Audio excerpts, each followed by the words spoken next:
In today's video, I'm gonna be showing you how to block calls and messages on your Apple Watch SE series. Since Apple Watch syncs with your iPhone, you block people from iPhone and it applies to your watch too.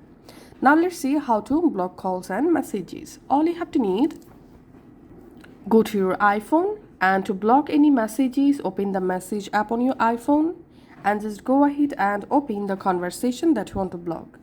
From conversation, tap on the conversation name at the top and here just tap on block contact. Tap on block contact and that's how you can block messages on your iPhone. And now on you won't get any messages from the blocked number on your iPhone, also on your Apple Watch.